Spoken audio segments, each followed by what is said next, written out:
Ngayong araw nga palang schedule ni Baby Bianca sa center upang magpabaksin para sa kanyang well baby. At ayan na nga, pinapaliguan na siya ng mama niya dahil baka mamaya pagkatapos ng vaccine ay lagnatin naman si Baby Bianca. Nung last month kasi ay nilagnat din siya dahil sa vaccine sa kanya. Pero normal lang naman daw iyon. Lahat naman ng baby ay pagdadaanan yan para maging matibay ang kanilang immune system panglaban sa lahat ng klase ng virus. Inject time.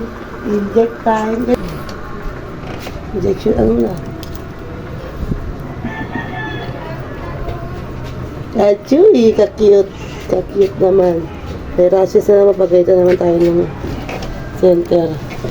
At ayan na nga, magmumotor na lang kami dahil malapit lang naman yon. Pero huwag kayong mag-alala, may bubong naman ng aming motor na si Robin. Kaya hindi rin mabibilad sa araw si Baby Bianca. At saka malapit lang naman niyon, mga ilang minuto lang nandun na kami. Kaya tara na, let's go!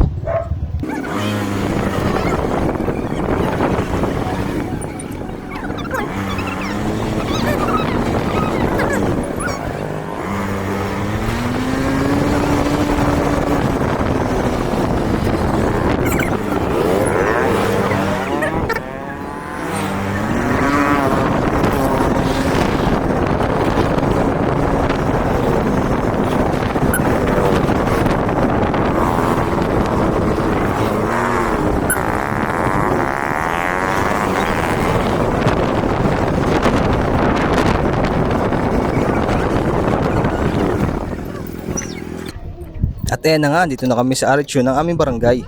Ha?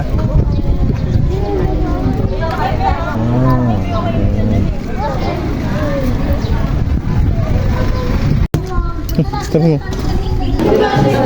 Nauna pa sila sa 6.5. Ay, 5.5. 6.5. Buka na dyan.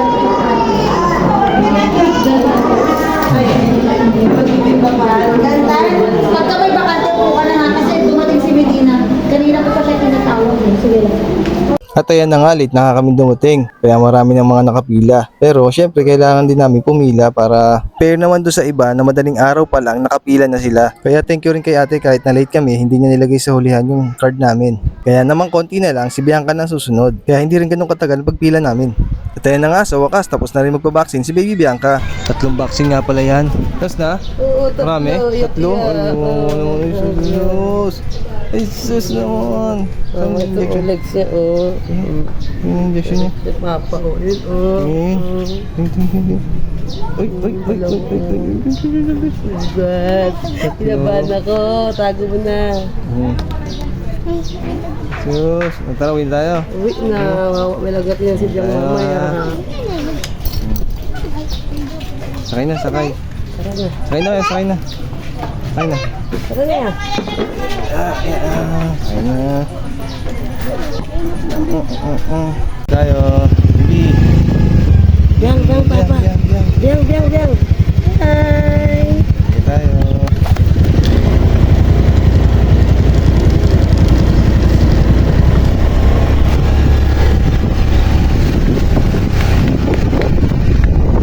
Thanks for watching. Kasama nga pala namin si Ate Bella dyan. Nandiyan sa unahan, no? Salamat sa susunod ulit na videos. Kasama kami bulilit.